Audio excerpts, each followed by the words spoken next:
Hey guys, welcome to the Liberal Hive Mind, a channel solely focused on exposing the abundant hypocrisy of the left. There's clearly something happening, very similar to what we saw in 2016. That's what I've been saying for the last couple of months, that this election seems very similar to what we saw back then. Voters got duped into reestablishing the status quo of old, the same status quo that clearly people so desperately wanted to avoid back in 2016 in the image of Hillary Clinton. That same sort of sentiment, looking from the inside out, looking at Donald Trump, and saying, you know what, maybe it wouldn't be that bad. It couldn't possibly be worse than this, right? The exact same thing seems to be happening. And now further justifying that perspective or that belief, we're seeing a 2016 repeat. Michael Moore, one of the few renowned leftists who got it right back then, is once again saying the same thing. Let me show you guys what he's saying, but more importantly, let me show you guys exactly why he might be right. We'll delve into some very interesting data. Something is brewing. We got some stuff to get into, so let's roll the tape. All right, folks, so let's first start off with Flashback 2016. We all remember this infamous clip, right?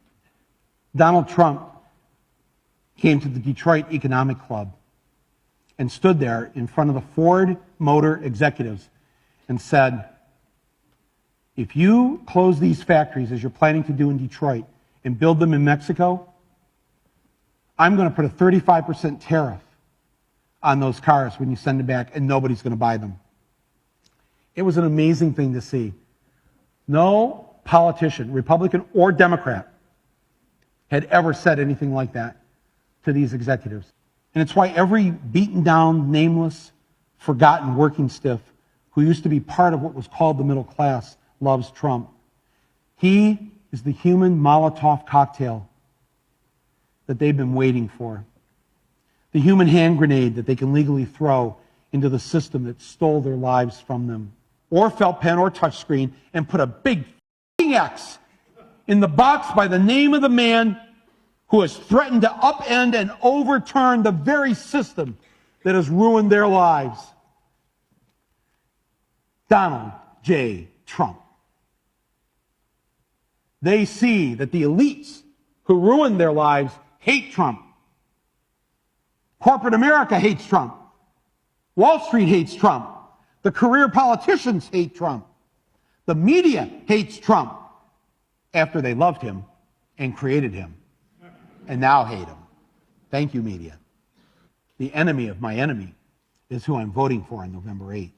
That was Michael Moore back in 2016, warning all the arrogant, smug Democrats who thought Donald Trump stood no chance, that Trump not only stood a chance, but he was likely to even win. Well, that was 2016, now it's 2024, and Michael Moore seems to be saying something similar. Campaign is to basically save Biden from himself, because of what he's done to support this massacre, to fund it, to be the bank for Israel in the slaughter of these people, that he is essentially guaranteeing that thousands and thousands of Americans are going to stay home and not vote on election day because they're not going to vote for Trump. But this is how Trump could win, because that 150,000 he won by in 2020. Hillary lost Michigan by just 11,000 votes. Yeah. That's 2 votes on average, 2 votes per precinct in Michigan. That's it. That's how close this could be. What it means actually to me personally is that now I've got to double and quadruple my efforts to make sure Trump loses, because Biden is working against me. Michael Moore warns that Joe Biden is going to lose just like Hillary Clinton did back in 2016. And he believes the final straw that's going to break the camel's back is the issue over Joe Biden's support of Israel. Now, I'd argue it's probably a little bit more than that. I mean, Trump leads on nearly every major issue: immigration, taxes, the economy, China, crime, inflation. You name it, Trump's leading, except for a couple issues where Joe Biden has a very, very minuscule lead. Nothing close to these plus 20, plus 30 massive Trump leads on many of these issues. But even with that being said, Michael Moore is right. Because the most important thing isn't whether or not you're winning on these issues, it's whether or not you can get people to the polls. The most important factor to winning an election is voter turnout. And that right there is where this Israel thing might be a real problem for Joe Biden. I mean, we keep seeing it in the data. Young voters like never before saying they're either going to vote for Trump or not vote at all. We've seen it in the data, and we've seen it in the focus groups. When we met at this barbecue restaurant in Atlanta, all four told me they were raised and originally registered as Democrats.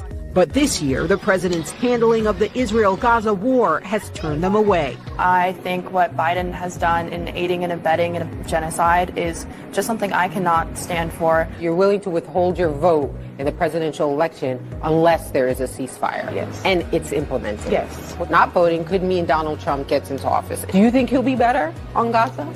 Trump would probably say flatten Gaza and make it into a golf course. I have absolutely no faith in him. Would you not say that also the people who are not voting for one of the two people who are the likely people to really be in this race have a role to play in kind of giving the race to Donald Trump in a state like Georgia where it's going to be like razor thin? Yeah, no, I'll do you one better, actually. I think that just means that's why the Democrats should listen. The young generation has branded Joe Biden Genocide Joe, and so there's a significant risk for the DNC that young voters just don't show up in 2024. Certainly not like they did in 2020 when they weren't in school, weren't working, were being paid to stay at home, and had ballots sent to their homes. You know, obviously back then you saw record voter turnout. The likelihood that we're going to see that repeat in 2024, I'd say, is extremely unlikely. Joe Biden lost young people, period. He lost them on student loans, and now he's losing them on his foreign policy stances. And so the Democrats are stuck in a very weird position. Do you capitulate to the fringe of your party? The answer is not. Joe Biden is controlled by the most powerful lobbyist groups. The idea that he's going to pivot to make these young radicals happy, I don't think that's going to happen. The optics on that end, not looking too good. If Joe Biden decides to stand with the young voters who are criticizing him as Genocide Joe, well, then he's essentially standing with the protesters who are currently on the streets chanting, quote, "Death to America."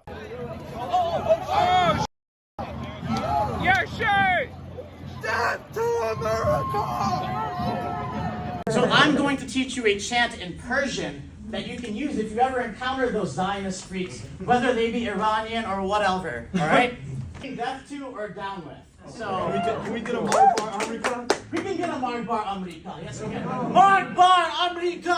Marbar America! And that comes after the Dearborn, Michigan clip that we played last week. But all this to say that Joe Biden is stuck between a rock and a hard place. This election is going to be decided by undecided voters, of course, but most importantly, new voters. If we look at the data specifically accounting for people who voted in 2018, 2020, and 2022, Joe Biden has a significant lead, at least according to one poll. Among respondents who voted in the last three major elections, Joe Biden supposedly leads by 11 points. And well, I guess the question is, why the disparity? Why does Joe Biden have such a massive lead here, but the other polls are suggesting that Donald Trump is leading pretty much everywhere? Well, that's probably because Joe Biden is leading with high propensity voters, but when it comes to new voters or low propensity voters, Donald Trump wins hands down. Trump supporters vote in fewer elections than Biden supporters, highlighting the importance of 2024 get out the vote efforts. New polling data suggests that some voters who support President Donald Trump are less likely to vote and have voted in fewer elections than voters who support President Biden. In other words, if Donald Trump isn't on the ballot, they don't show up to vote. We've seen this time and time again, that when it comes to new voters who are registering for the first time, they overwhelmingly support Donald J. Trump for president. And so the key component here is going to be enthusiasm. On the Biden side, there isn't much enthusiasm. There's an old, frail, dusty man who isn't even on the campaign trail, where even the most ardent of Democrats aren't exactly enthused to support the guy. And of course, young voters want nothing to do with them. And of course, Black and Hispanic voters are also dropping off like never seen before. And on the other end, if we're talking about enthusiasm, I mean, for Pete's sakes, Donald Trump has been cast as a martyr. Not to mention, Joe Biden's got us on the brink of World War III and ushered in an era of hyperinflation, crushing the middle and lower class. Let's just say there's a whole lot of enthusiasm, not only to vote for Donald Trump, but to get Joe Biden out of office. You know, the way I'm looking at it is I just don't see how Joe Biden can manage a victory here, especially in a three-way race with Robert F. Kennedy, when he isn't even leading in national polls with 18 to 29-year-old likely voters. Trump leads in the latest poll with young people in a three-way race, at 37% to Joe Biden's 36% and RFK Jr.'s 24%. And that's nationally, not in Michigan or Pennsylvania or Wisconsin. I don't know, maybe I'm onto something, maybe I'm not, but I think something is brewing. I think there might be more Trump support than is being let on, but I guess of course we'll just have to see in the end. As for now, that's basically what I got. That's my interpretation of the data, and of course public sentiment as well. If you enjoyed this video, make sure to leave a like and possibly subscribe. Thanks for watching, friends, and I'll see you on the next one.